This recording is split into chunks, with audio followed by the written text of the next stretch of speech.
noite, caríssimos formandos. Sejam bem-vindos às sessões de Cultura, Língua e Comunicação.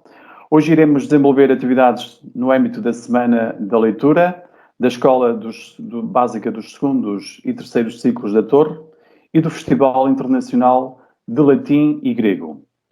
Os formandos da turma do NS2, do curso de Educação e Formação de Adultos, EFA, da Escola Básica dos segundos e terceiros ciclos da Torre, em Câmara de Lobos, na Ilha da Madeira, irão ler o livro 3 da obra O Burro de Ouro, de Apuleio. Esta obra, também conhecida por Metamorfoses, terá sido escrito provavelmente entre o ano 160 e 170 depois de Cristo. Este conto é narrado na primeira pessoa e conta a história de um homem que se sente seduzido pela magia e pretende transformar-se em ave. A escrava prepara-lhe as ervas para a transformação. No entanto, engana-se e ele transforma-se num burro. As rosas são o antídoto, mas ele leva longos meses para o descobrir. Enquanto isso, é um homem num corpo de burro e faz, nessa condição, uma interessante leitura do mundo que o rodeia. Constitui uma das obras clássicas mais famosas e faz de Apuleio o último grande autor da antiguidade pagã.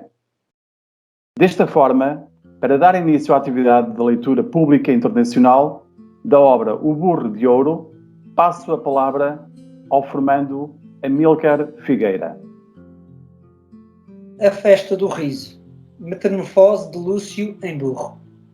Já a aurora agitava o róseo braço ao conduzir pelo céu os cavalos com fáldeas de púrpura, quando a noite me arrancou a um sono tranquilo e me devolveu ao dia. Porém, a ansiedade logo me invadiu o espírito ao recordar-me dos acontecimentos da véspera. Cruzei os pés e uni as mãos, entrelaçando os dedos sobre os joelhos e assim, de cócoras sobre o leito, desfazia-me em lágrimas, ao imaginar o fórum e o julgamento, a sentença e o próprio verdugo. Será que me vai tocar em sorte um juiz tão compreensivo e benévolo, a ponto de me declarar inocente, estando eu manchado por um triplo homicídio e embebido no sangue de tantos cidadãos? Era esta, afinal, a gloriosa viagem que me anunciava, cheio de certeza, o Caldeu de Ofantes. Ia removendo estas aflições uma e outra vez, ao mesmo tempo que lamentava a minha sorte. Entretanto, começaram a bater lá fora e a armar uma grande algazarra frente à nossa entrada. Sem demora, abrem-se as portas e, através delas, interrompe uma multidão de pessoas, com magistrados, os respectivos ajudantes e uma turba multada, e invadiram por completo os aposentos. De imediato, e em obediência às instruções de magistrados, 2 lictores deitaram a mão e começaram a arrastar-me, sem encontrar, na verdade, qualquer resistência da minha parte. Assim que chegamos à primeira ruela, logo toda a cidade saía de terreiro e formou, atrás de nós, um impressionante cortejo. E, embora eu caminhasse mergulhado em tristeza e com os olhos postos em terra, ou antes nos próprios infernos, ainda assim fui dando umas olhadelas e lado apercebi-me de uma coisa absolutamente espantosa. De facto, entre aqueles milhares de pessoas que nos rodeavam, não havia uma única que não se desfizesse a rir. Finalmente, depois de percorrermos todas as ruas, de me terem exibido de bico em bico, como fazem com as vítimas que passeiam de praça em praça, a fim de encorajar, por meio de purificações e sacrifícios, a ameaça de algum presságio, acabaram por fazer estacar no fórum diante do tribunal. Já os magistrados haviam tomado assento no alto da tribuna.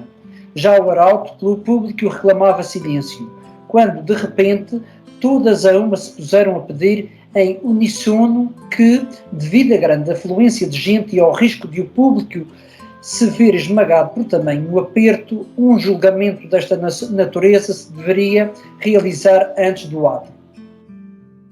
Sem mais detença, a população desatou a correr de todos os lados a fim de ir ocupar com uma rapidez impressionante os lugares reservados à assistência. Deixaram à pinha os corredores de acesso, enchendo-os quase até o teto. Muitos prendiam-se às colunas, outros penduravam-se nas estátuas. Alguns ainda interviam-se pelas janelas ou pelas brechas da cobertura. Aliás, era tamanha a ânsia de observarem o espetáculo que chegavam a pôr em risco a própria vida. Por fim, os oficiais públicos conduzem-me através do proscénio como se fora uma vítima e fazem-me destacar no meio da orquestra. Neste ponto, o arauto voltou a convocar em alta grita a acusação e ergueu-se então o homem já idoso, assim que, para medir o tempo do discurso, se despejou água numa espécie de pequeno vaso discretamente furado com um coador, pelo qual saía o líquido, gota a gota. O ancião dirigiu-se ao público com as seguintes palavras: o caso em análise, veneráveis cidadãos, não é uma questão menor, em especial porque diz respeito à paz da comunidade inteira, há de valer para o futuro, e se lhe dermos um tratamento exemplar, porque o seguinte, e de extrema importância, que cada um por si e todos em conjunto se empenhem no interesse da pública dignidade, em não permitir que este infame homicida possa escapar impune à terrível carnificina que tão cruelmente levou a cabo. E não julgueis-vos que eu, movido por ressentimento privado, cedo à fúria de um ódio particular. Aliás, sou o chefe da patrulha noturna e creio que, até hoje, nunca ninguém teve razões de queixa do meu zelo vigilante. Mas volto agora ao assunto para vos relatar fielmente os factos ocorridos na noite passada. De facto, por volta da terceira vigília, andava eu a fazer a ronda com escrupuloso cuidado, inspecionando porta a porta cada recanto da cidade. Dei então de caras com este crudelíssimo jovem que, de espada em punho, espalhava a morte a torto e a direito. Já a selvageria dele havia despachado 3 vítimas, que expiravam a seus pés, com os corpos ainda a palpitar numa poça de sangue, e ele próprio, consciente da gravidade do crime e com razão, perturbado, fugi de imediato e escapou-me, a cobertura da escuridão, para dentro de uma casa, onde ficou escondida a noite inteira. No entanto, graças à providência divina, que não deixa nenhuma culpa ficar impune, apanhei-o de surpresa, logo pela manhã, antes que lograsse abalar por envias sendas, e tratei de apresentá-lo diante da rigorosa sacralidade do vosso tribunal. E assim, tendes perante vós um réu manchado por múltiplos crimes, um réu apanhado em flagrante, um réu estrangeiro nesta cidade. Por conseguinte, votei, sem qualquer hesitação, contra uma pessoa que vos é estranha, culpa de um crime que vós ireis punir com servidade, mesmo que fosse um concidadão a praticá-lo. Depois de assim falar, o acérrimo acusador pôs termo ao seu violento discurso. Logo, o arauto nos exortou a tomar a palavra no caso de querer dar alguma resposta às imputações. Naquele momento, porém, só tinha ânimo para chorar, sentimento devido, aliás, não tanto à truculenta acusação, mas antes à minha atormentada consciência. Contudo, inspirado por uma audácia divina, repostei da seguinte forma: eu próprio não ignoro que, na presença dos corpos destes 3 cidadãos, será tarefa árdua para quem enfrenta uma acusação de homicídio tentar convencer uma tão grande assembleia da sua inocência, ainda que diga a verdade e de espontânea vontade confesse o delito. Contudo, se a vossa coletiva benevolência me conceder um pouco de atenção, facilmente vos demonstrei que estou a correr perigo de vida, não por falta minha, mas antes pela ocorrência fortuita de uma indignação razoável que me leva a suportar o operário enorme de um crime sem fundamento. Na verdade, regressava eu de uma ceia, já um pouco fora de horas e com bons copos a mais. Esse crime não vou negar por certo. Foi então que, mesmo à frente da casa do meu anfitrião, pois estou hospedado na moradia de um bom milão, vosso concidadão, topei com um feroz ladrão que tentaram entrar na habitação e queriam derrubar a porta da entrada, fazendo saltar os gonzos. Já tinham conseguido arrancar à força todas as trancas, apesar de terem sido postas com muito cuidado, e discutiam entre si o fim a dar ao lado dentro moravam. Por fim, um deles, desejoso de ação e de aspecto mais possante, procurava incidir os restantes com palavras deste género: Vamos lá, malta, com espírito viril e vigor ardente. Vamos atacá-los enquanto estão a dormir. Longe do nosso coração, toda a hesitação e toda a cobardia, de armas em punho, tocar a levar a morte pela casa inteira. Quem estiver a dormir será ultrapassado. Quem tentar resistir será abatido. Sairemos daqui a salvo se ninguém a salvo nesta casa deixarmos. Abertamente confesso, caros cidadãos, que estava a agir motivando pelo que dever de um bom cidadão e também por recear grandemente pelos meus anfitriões e por mim. Ao ver aqueles terríveis bandidos, agarrei no gládio que trazia comigo por causa de perigos como este. Avancei sobre eles com a intenção de os assustar e de os pôr em fuga. No entanto, esses cangaceiros bárbaros e selvagens desataram a fugir quando me viram de ferro em punho, nem ofereceram sequer audaz resistência. Formou-se então a linha de batalha. O próprio chefe da quadrilha, porta-estandarte dos restantes, se mandou sobre mim com todas as forças, agarrou-me logo com mãos ambas pelos cabelos e puxou-me a cabeça para trás, com a intenção de esmagá-la com uma pedra. Enquanto ele pedia que lhe chegasse um calhau, desferi sobre ele um golpe seguro e derrubei-o com sucesso. Em seguida, agarrou-se outro com os dentes às minhas pernas, mas também o despachei, com um golpe bem calculado, entre as espáduas. Matei ainda um terceiro, que correu imprudentemente sobre mim, varando-o em pleno peito. Restabelecida assim a paz e resguardada a casa dos meus anfitriões, bem como a segurança comum, pensava não só que não seria punido, como até que receberia uma felicitação pública. Eu, que não havia sofrido nunca a mais trivial acusação de crime e era inclusive considerado uma pessoa de bem entre os meus, pusera sempre a inocência à frente de todos os interesses. Não consigo, portanto, imaginar o motivo que me trouxe aqui como réu, só por haver decidido tirar a justa vingança de uns bandidos da pior espécie.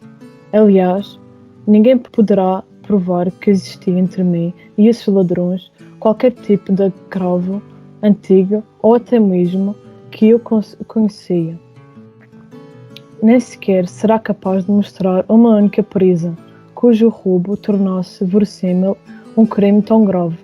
Preferido este discurso, de novo me começaram a brotar as lágrimas e, erguendo as mãos em forma de prece, muito amargurado, pus-me a suplicar a uns pela misericórdia pública e a outros pela graça dos bens mais queridos. Já eu os julgava movidos por sentimentos de humanidade e todos bastante inclinados para a compaixão através do meu pranto. Tomava por testemunha a omnividência do sol e da justiça e encomendava a minha presente sorte à providência divina. Porém, quando alarguei um pouco mais a vista, reparei de imediato que toda a multidão se escaqueirava a rir. Nem sequer Milão, meu caro anfitrião e parente, se continha, pois também ele se desfazia em descompostas gargalhadas. Comentei então cá para mim mesmo. Ora aí tens a boa fé, ora aí tens a gratidão. Eu, para salvar o meu anfitrião, transformei-me em homicida e enfrento agora uma acusação capital. Mas ele, não satisfeito por negar-me ao menos o reconforto do seu apoio, ainda se põe a gozar à brava com a minha desgraça. No entanto, destas cogitações, há uma certa mulher que atravessa o teatro a correr, vem desfeita em choro e lágrimas, coberta de negro e com um bebê ao peito. Atrás dela seguia outra, já idosa, vestida com trapos imundos, igualmente aflita, e afogava em pranto. Ambas agitavam ramos de oliveira.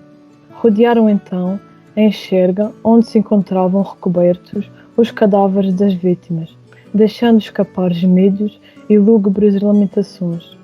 E gritavam: pela pública misericórdia, pelos direitos mais elementares da humanidade.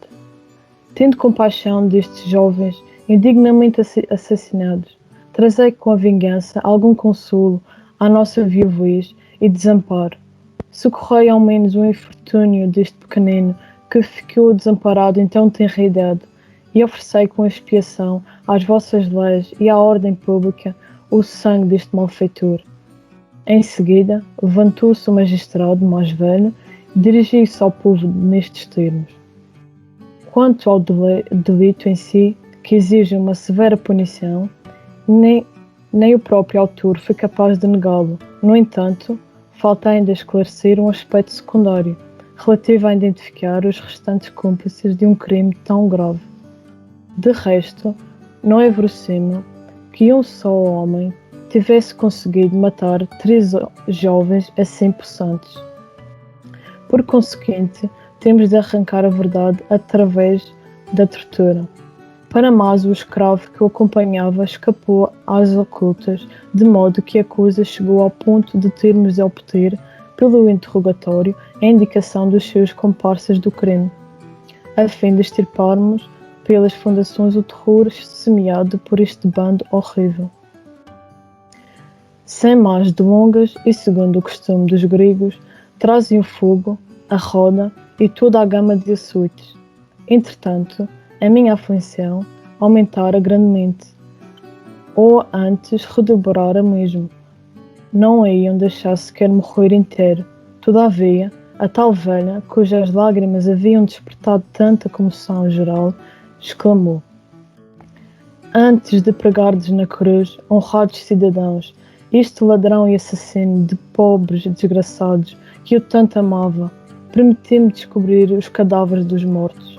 A contemplação da sua beleza e juventude irá avivar ainda mais a vossa justa indignação e inspirar em vós uma punição à altura de um tal crime. Estas palavras acolheram aplauso e logo o magistrado ordena que seja o mesmo, com a minha própria mão, a destapar os corpos depositados na enxerga. E eu resistia inegável a trazer à memória com tal espetáculo o crime da véspera, até que, por indicação dos magistrados, os lictores me obrigam a isso com toda a insistência, ou seja, agarram na minha mão, que pendia junto ao corpo, e estendem-na, para desgraça dela, sobre os cadáveres. Vencido por fim, sucumbo à necessidade e, embora relutante, puxo o manto e descubro os cadáveres. Justos céus, que tenho eu diante dos olhos? Que prodígio é este? Que repentina viragem se operou na minha sorte? Na realidade, se bem que já me contasse entre o tesouro da Proserpina e a família de Oracle, mal constatei, de repente, que a coisa tomava um aspecto diferente. Estaquei ali, estupefacto. Nem consigo traduzir por palavras adequadas a surpresa de uma imagem como aquela. Na verdade, os cadáveres dos sujeitos esventrados eram apenas 3 ódulos inchados, com buracos em vários sítios, abertos precisamente nos pontos em que eu tinha ferido os tais ladrões, conforme a memória do combate da véspera que me deixava perceber. Neste momento, o riso, que alguns por angústia, astúcia, haviam contido um pouco, alastrou livremente através da multidão. Uns até se puseram a cacarejar, tão esfuziante era a alegria, outros apertavam o ventre com mãos ambas, a fim de aliviarem a dor de tanto rirem. E a verdade é que todos saíram do teatro cheios de boa disposição, virando-se repentinamente para trás, a fim de olharem para mim.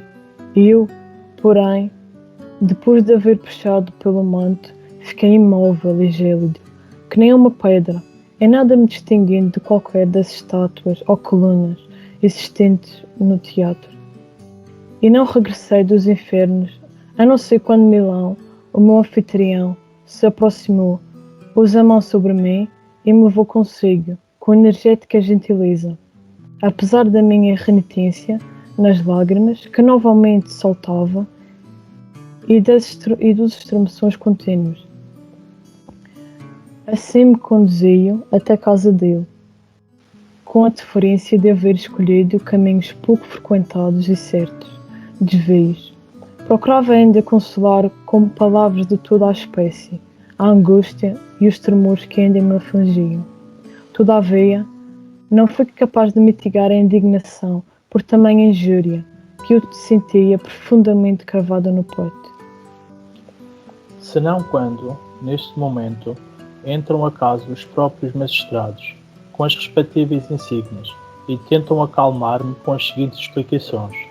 Senhor Lúcio, não ignoramos nem a tua dignidade, nem a tua linhagem dos teus, pois a nobreza da vossa ilustre família é bem conhecida em toda a província, e também não foi para te ultrajar que fizemos cair na brincadeira que tanto te incomoda.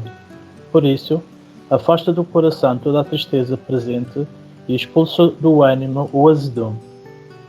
Em boa verdade, este festival que nós costumamos, no regresso de cada ano, celebrar com toda a solenidade e de forma coletiva em honra do riso, o mais benfazejo dos deuses deve cada ocasião o seu êxito a um qualquer expediente novo.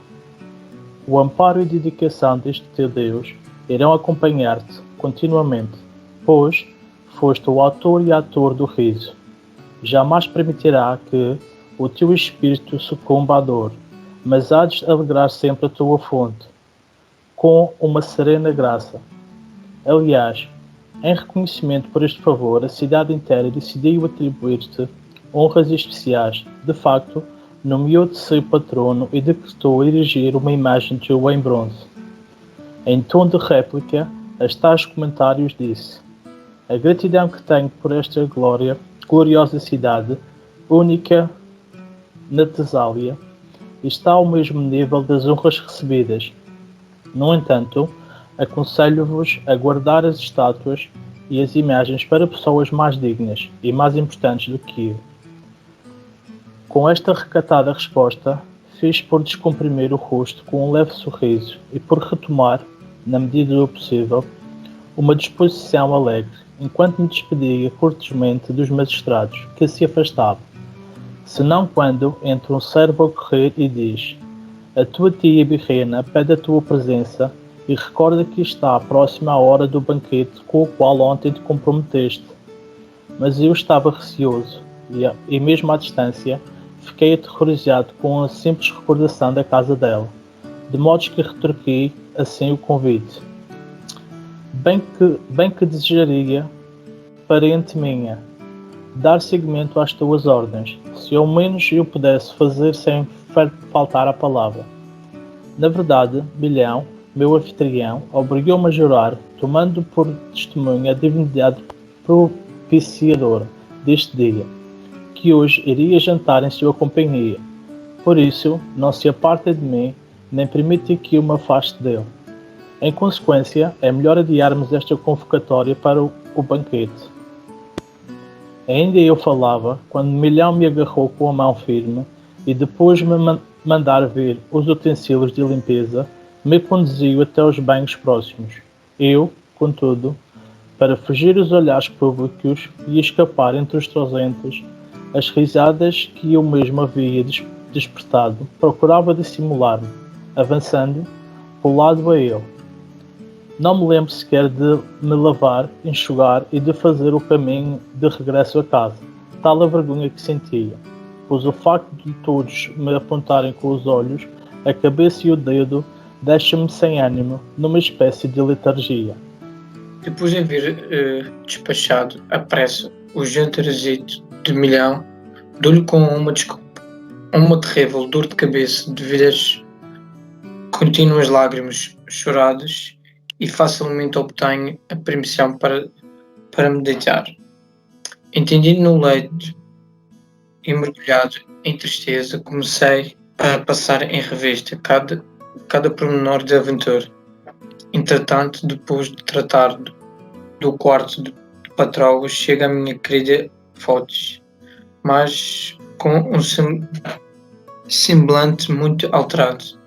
Não apresentava a cara alegre de sempre, nem a conversa que lhe fere, mas a trazia antes um rosto carrancudo e sulcado por rugas profundas.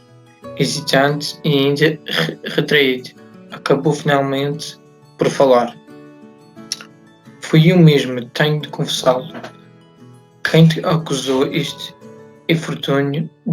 Dito isto, retirou do seio uma espécie de correio, apresentou-me e acrescentou: tome e te suplico, vinga-te desta mulher preferida e aplica-lhe mesmo, se quiseres, o suplico, ao suplício.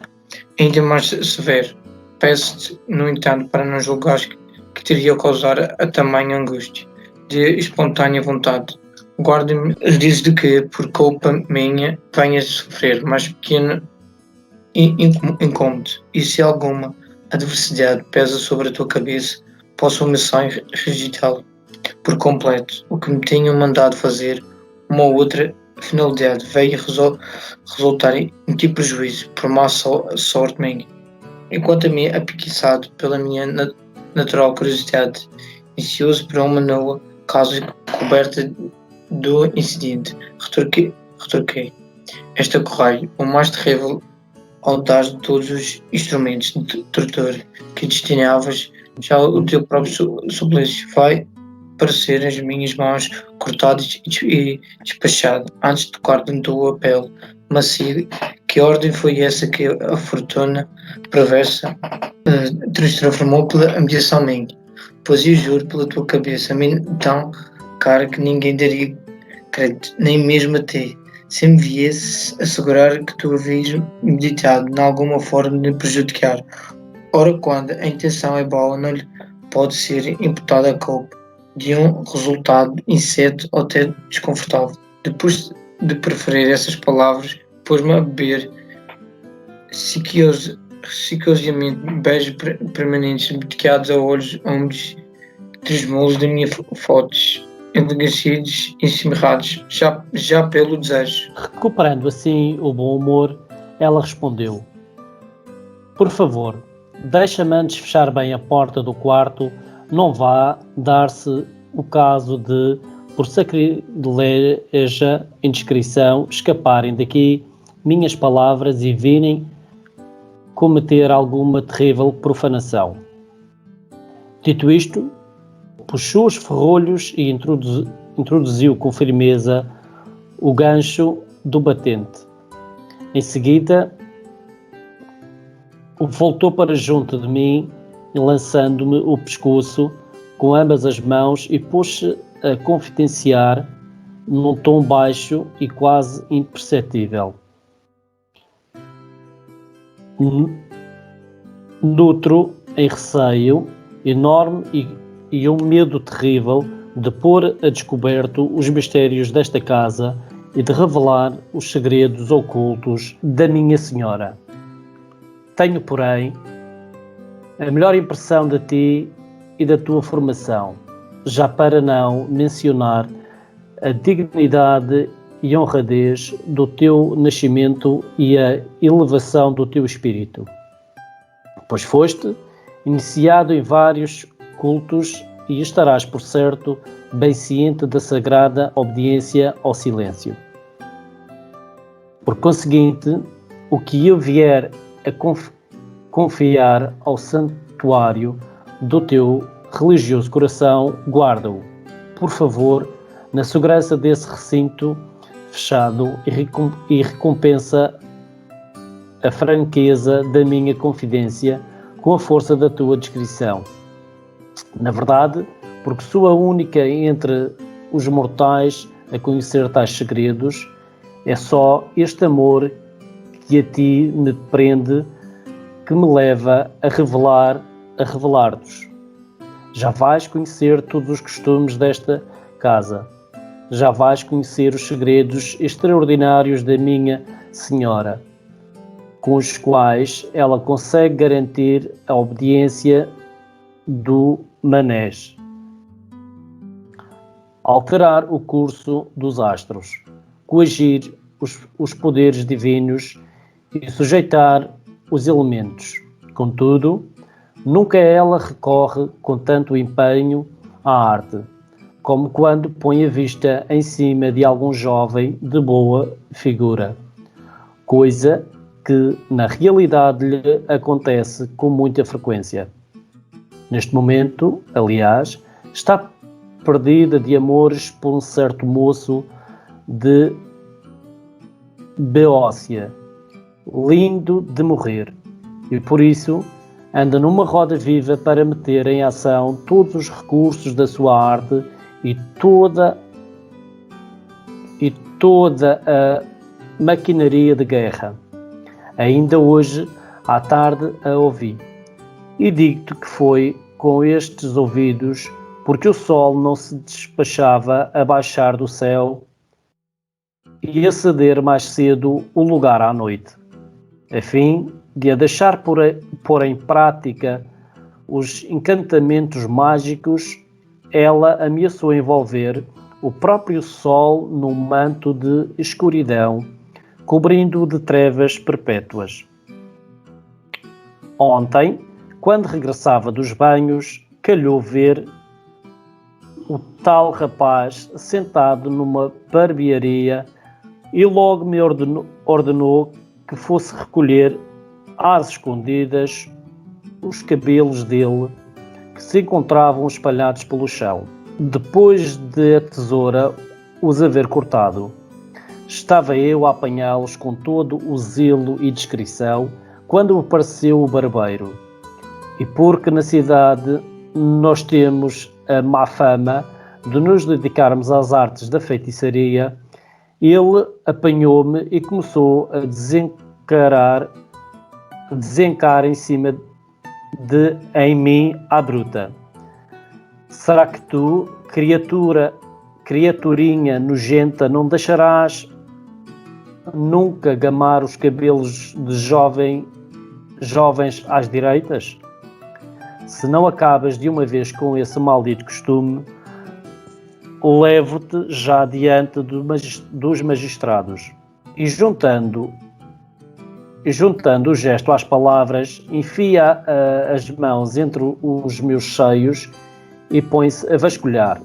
E todo enfurecido, saca dos cabelos que lá trazia escondidos. Fiquei profundamente desatinada com o sucedido, ao recordar o mau feitio da minha senhora, a quem este género de contratempos deixava numa cólera tal que tinha por costume desancar-me com a maior severidade. Já começava a meditar na fuga, mas logo abandonei esse projeto ao pensar em ti. No entanto, estava eu a vir embora muito triste, porque por regressar à casa de mãos a abanar, quando avistei um sujeito que estava a parar com as tesouras uns outros de cabra. Ao vê-los bem atados, cheios e já empoderados, apanhei uns quantos pelos que se encontravam espalhados pelo chão e que, por serem alourados, se pareciam com os do tal jovem Biócio. Levei-os então à minha patroa, dissimulando a verdade. Mal a noite chegou antes de tu regressares da ceia, a nossa patifila, que já andava fora de si, sob um terraço de ripas, situado no outro canto da casa, que se encontrava descoberto e exposto aos elementos. A partir dali, a vista abarca o Oriente inteiro e espraia-se em quase todas as direções. É um lugar de eleição para praticar as suas artes e por isso ela frequenta-o em segredo. Dispõe assim e antes de mais as ferramentas da praxe, o laboratório infernal repleto de drogas aromáticas de todo o tipo de lâminas recobertas por uma escrita ininteligível, de restos aguarentos de navios naufragados. Expõe ainda uma grande quantidade de pedaços de cadáveres já carpidos ou até mesmo sepultados, aqui narizes e dedos, ali cravos, restos de carne pendurada, mas além o sangue recolhido e as pessoas degoladas e caveiras partidas, arcadas os dentes das feras. Em seguida, proferem encantamentos sobre estranhas palpites e faz libações com líquidos variados, ora água da fonte, ora leite de vaca, ora mel da montanha e mesmo hidromel. Depois entraça e enlaça nos múltiplos os tais pelos. Asperge-os com várias essências aromáticas e atira-os sobre carvões em brasa a fim de serem consumidos pelo fogo. De imediato, através do poder irresistível da arte mágica e da energia oculta das divindades convocadas, os corpos cujos pelos fumegavam com estrépito assumem espírito humano.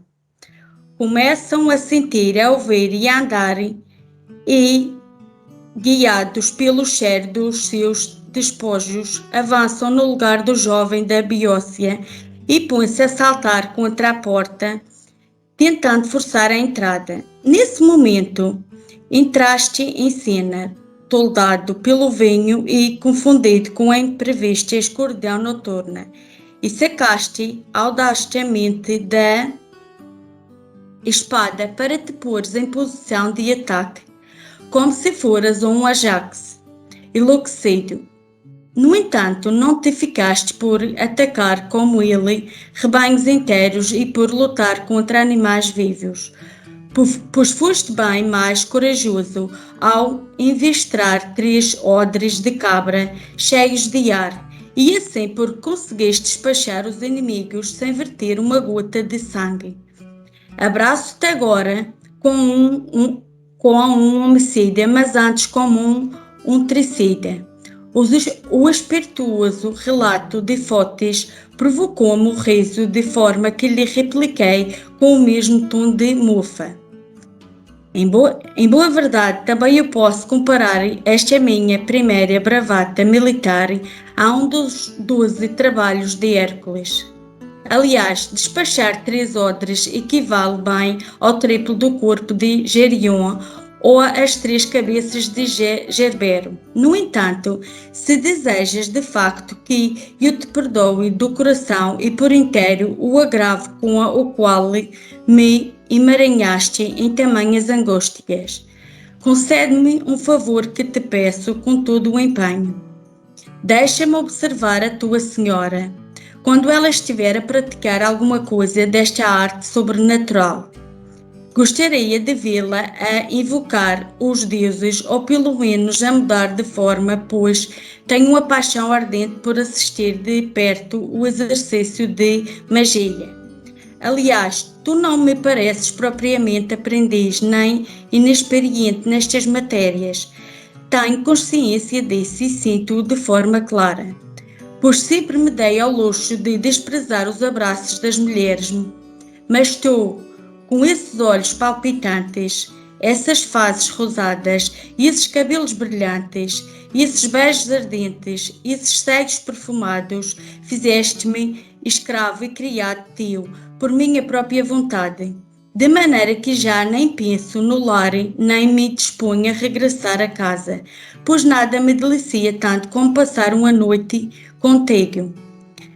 Bem que eu gostaria, respondeu ela, de oferecer-te esse mimo tão desejado, Lúcio. Mas a minha patroa, além de ser desconfiada por natureza, costuma retirar-se por sítios solitários e escondidos de toda a gente para se dedicar à prática dos seus rituais secretos. Em todo o caso, a tua vontade conta mais para mim do que o perigo, de modos que vou procurar um momento oportuno e tentar satisfazer-te, na condição de te comprometeres, como dizia ao princípio, a guardar um escrupuloso silêncio em matérias tão graves. Continuamos com estas conversas até que um desejo mútuo nos inundou o espírito e o corpo. Atiramos fora todas as peças de roupa, até ficamos completamente nus e lançámos-nos desenfreadamente nos prazeres de Vênus. E em boa verdade, quando eu estava já cansado, Fotis ofereceu-me com a sua generosidade os deleites de um rapazinho. Por último, o sonho recobriu-nos os olhos entorpecidos pela vigília. E assim nos reteve até altas horas do dia. Decorreram, pois, algumas noites, mergulhadas neste desleites, quando certo dia Fotis veio ter comigo agitada e bastante ansiosa para comunicar que a patroa, ao ver que as outras diligências em nada tinha contribuído para concretizar os seus amores, pensava revestir-se na próxima noite de uma plumenagem de um pássaro voar até ao desejo. Por conseguinte, eu deveria preparar-me com todo o cuidado, a fim de espiar este extraordinário fenómeno. Por volta da primeira vigília da noite, conduzi-me ela mesmo, em bicos de pés e sem fazer ruído algum, ao tal piso de cima. Convidou-me depois a espreitar através de uma brecha da porta a testemunhar o que iria ocorrer.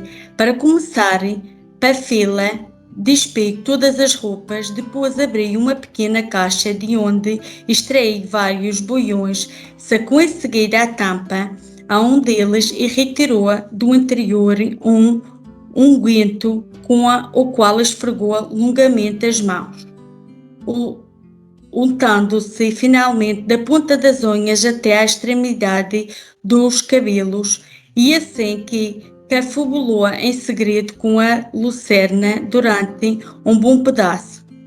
Pôs-se a agitar os membros com trêmulas, sacudindo-las, e enquanto os movia lentamente através do ar, foi despoltando uma suave penugem, e ao longo cresceram fortes penas. O nariz tornou-se duro e recurvo, as unhas ficaram anducas, Patífala acabara de se transformar em coruja. Lança então um grito gembundo e começa a experimentar as próprias forças, afastando-se da terra em saltos sucessivos, até que em breve se eleva nos ares e sai disparada a voar de asas bem abertas. Recorrendo às artes mágicas, ela tinha-se metamorfoseado segundo o seu desejo. E eu, pelo contrário, embora sem forma alguma de encantamento, abismado apenas com o espanto imenso de o que acabara de presenciar, ainda assim me imaginava já a ser qualquer coisa menos Lúcio. Estava completamente fora de mim e assombrado quase até à loucura, a ponto de me querer sonhar acordado, de modos que me pus a esfregar longamente os olhos para me certificar de que estava desperto. Ao retomar finalmente a consciência da realidade, agarrei-me à mão de Fotis, aproximei-me dos olhos e pedi: agora que a ocasião o permite, deixa-me saborear um fruto especial e singular da tua afeição por mim. Dá-me um pouco desse mesmo unguento por estes olhos teus, mel da minha vida, prende-me como escravo teu, para sempre através de um favor que ninguém poderá resgatar. Torna-me um cupido alado para ficar ao pé da minha Vênus. A sério, retorquiu ela, querido amante, com mancha de raposa, estás à espera de convencer-me a malhar de espontânea vontade com um machado nas canelas? Desarmado como estás, só a custo te mantendo a salvo, te pegas da Tessália, se te der asas, onde é que te irei procurar quando te porei a vista em cima? Que os céus me livrem de tamanho crime, respondi-lhe, mesmo que eu percorresse todo o espaço celeste, com a elevação do voo da própria águia, enquanto mensageiro fiel de Júpiter, supremo ou alegre portador do seu raio, ainda assim não haveria eu de voltar imediatamente ao meu querido ninho, depois de gozar esta honra com as asas. Juro por este suave nó dos teus cabelos, com o qual me trazes preso o coração. Mulher alguma iria eu preferir à minha Fotis.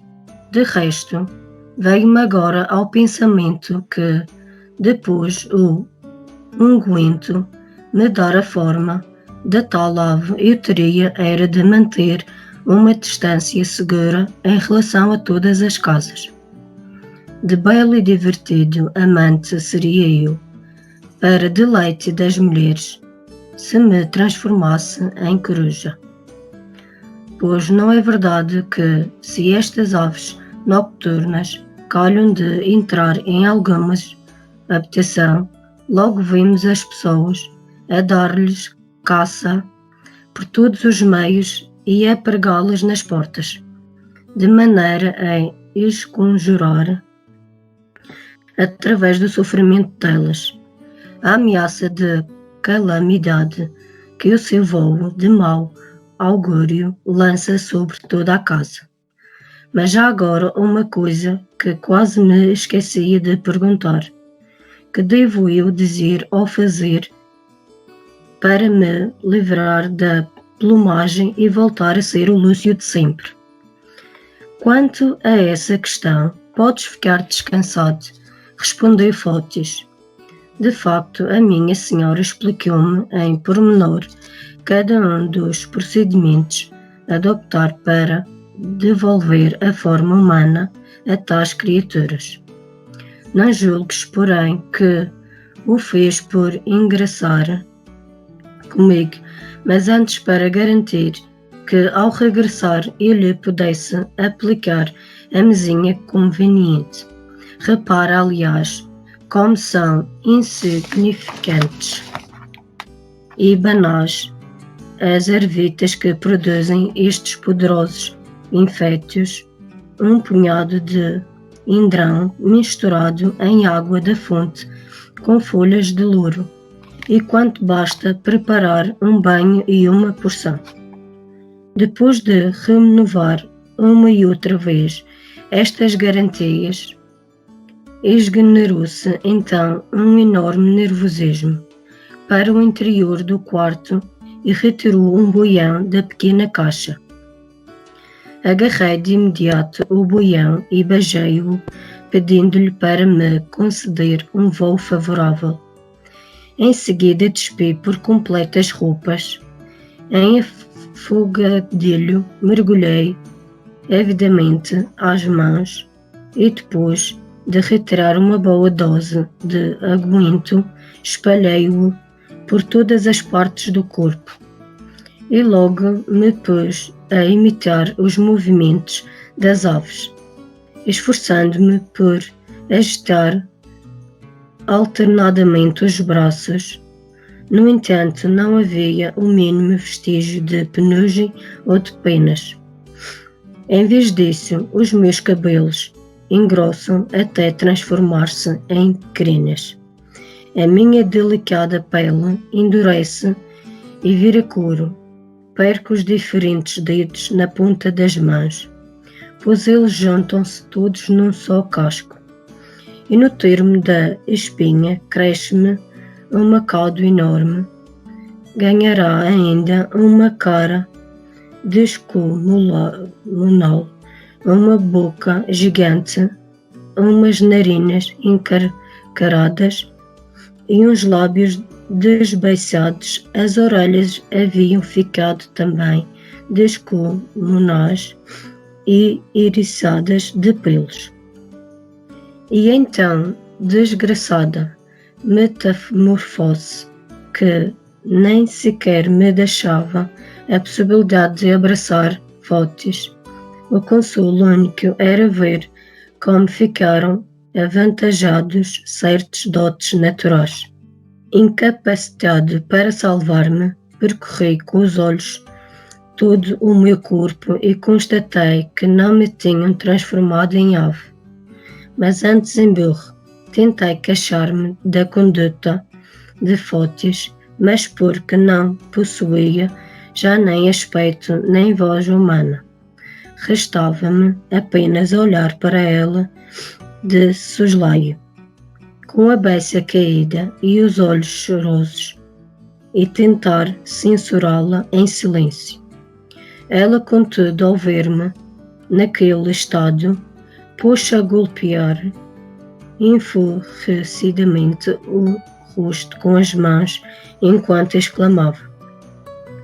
Arruinei-me por completo. O nervosismo, a pressa levaram-me a falhar, a semelhança dos boiões, induziu-me a erro. Em todo o caso, ainda bem que a mesinha para essa metamorfose é fácil de encontrar. Basta mastigares umas rosas para deixares logo esse aspecto de burro e voltares à condição do meu Lúcio. Oxalá tivesse preparado hoje à tarde umas croas para nós, como costumava fazer, e nem precisarias sequer de ficar à espera uma noite. Mas ao primeiro romper da aurora, terás sem demora o remédio à disposição. Desta forma se continuou ela a lamentar.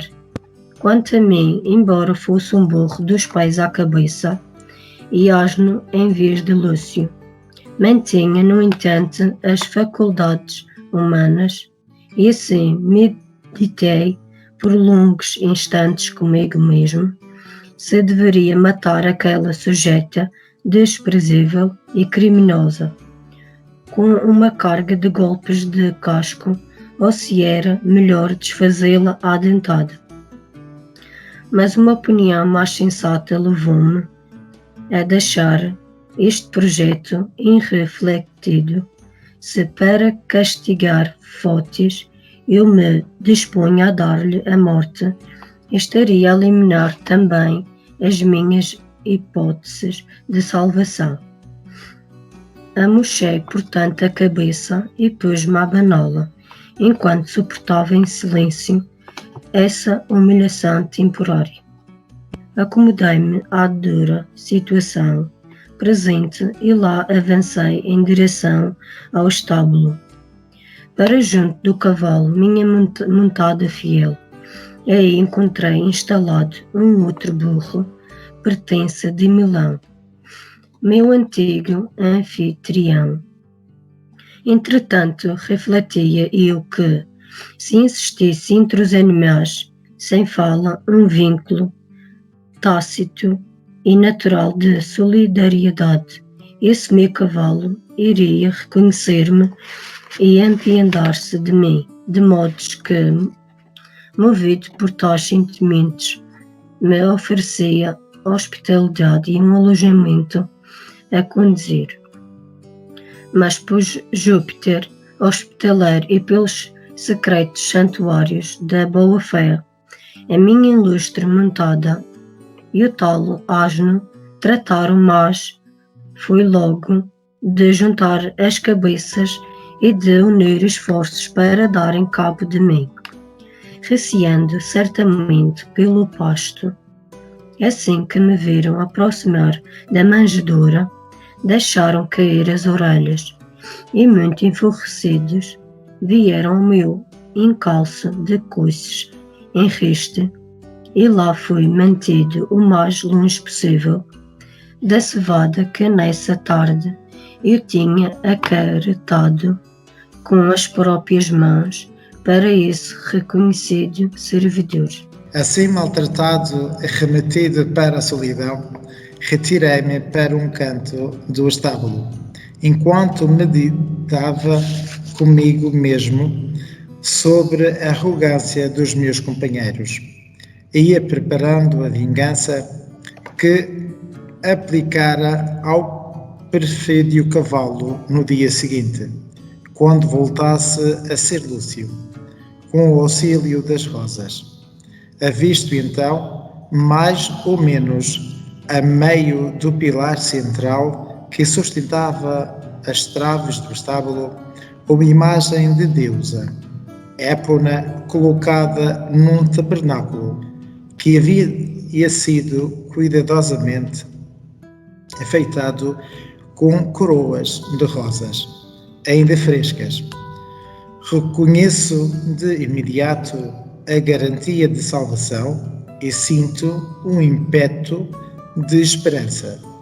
Levanto-me rapidamente e estico-me até onde as patas dianteiras me permitem. Reteso o esforço e alongo os lábios ao máximo com todas as minhas forças, na tentativa de apanhar as coroas. Porém, quis a minha má sorte que, estando estas diligências desse por mim, de repente escravozinho a quem eu sempre encarregava de zelar pelo cavalo.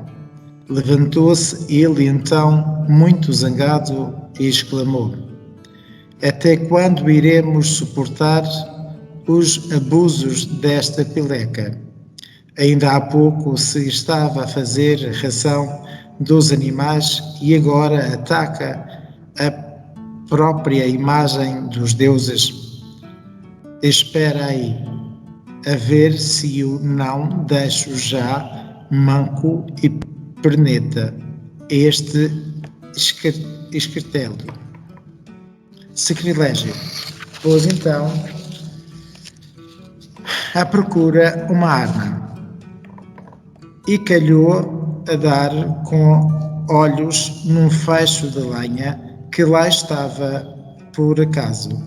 Escolheu uma vara cheia de nós e mais forte de todas, e não parou de malhar-me nos pobres costedos até que se escutou um grande estrondo e fortes golpes nas portas. Ao ouvir na vizinhança os sinais de alarme que gritavam ladrões, desatou a fugir apavorado. Sem mais delongas, são derrubadas as portas com violência e uma chuma de ladrões invade todos os aposentos da casa. Cada uma das divisões é cercada por um conjunto armado, enquanto outros se dispersam de forma a contornarem o caminho às pessoas que voassem em auxílio de qualquer direção. Todos eles estavam equipados com glódios e tochas, iluminando a noite, pois o fogo e as armas resplandeciam como o sol nascente.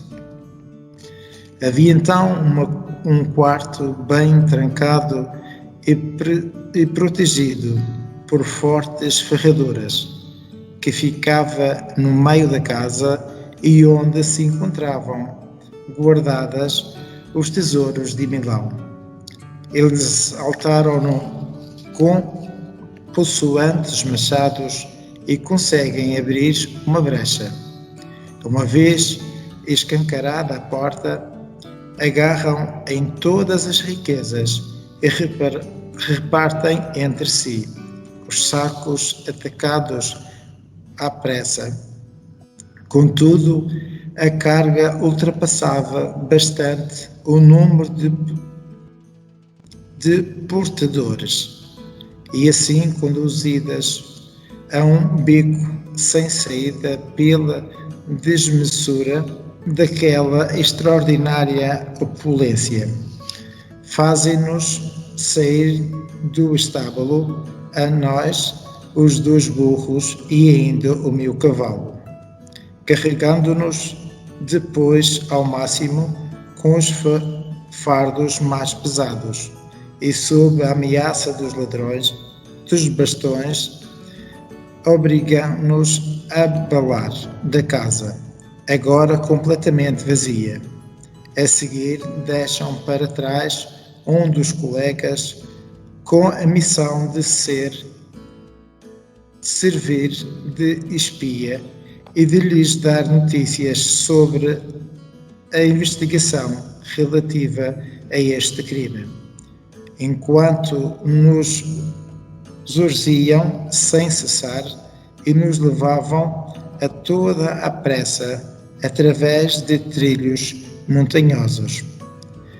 E assim, esgotado pelo peso imenso da carga, pela árdua subida monte acima e pela mancha interminável já nada me diferenciava de um morto. Foi então que me ocorreu a ideia, um tanto sólida, seródia, mas levada muito a sério, recorrer ao auxílio civil e de me livrar de tamanhas agruras, apelando ao nome venerável do imperador. Por consequente, estávamos nós a atravessar em pleno luz do dia um bairro populoso, com mercado muito concorrido, quando, no meio da chusma de pessoas, composto inteiramente por gregos, eu tentei invocar o nome Augusto César, no idioma próprio dos romanos. Ainda consegui gritar um O claro e forte, mas já não fui capaz de pronunciar o restante nome de César. Os ladrões, irritados com a dissonância do guincho, caíram de todos os lados sobre o meu desafortunado coiro, deixando-o num estado tal que nem para crivo servia. Em todo o caso, o grande Júpiter acabou por me apresentar com uma salvação inesperada. De facto, estávamos a atravessar um renque de inúmeras casitas de campo e de espaçosas moradias, quando me percebi ao longo de um jardim pequeno, mais agradável, onde havia, além de outras plantas decorativas, virginais rosas, que ofereciam as pétalas ao orvalho da manhã. Aproximei-me delas, entusiasmado pelo desejo irradiante com a esperança de salvação. Mas quando estava quase a alcançá-las, com os lábios rasos de água, veio-me à lembrança um pensamento bastante mais salutar. Na verdade, se me dispusesse agora da pele do burro e retomasse o aspecto de Lúcio, iria encontrar pelo certo a morte. As mãos dos ladrões, fosse por suspeita de magia, fosse pelo risco de, no futuro, os vir a incriminar. E assim, forçado pela necessidade, outro remédio não tive, senão abaster-me de tocar nas rosas. Resignado com a presente situação, lá me pus a remoer o feno, como bom asno que era.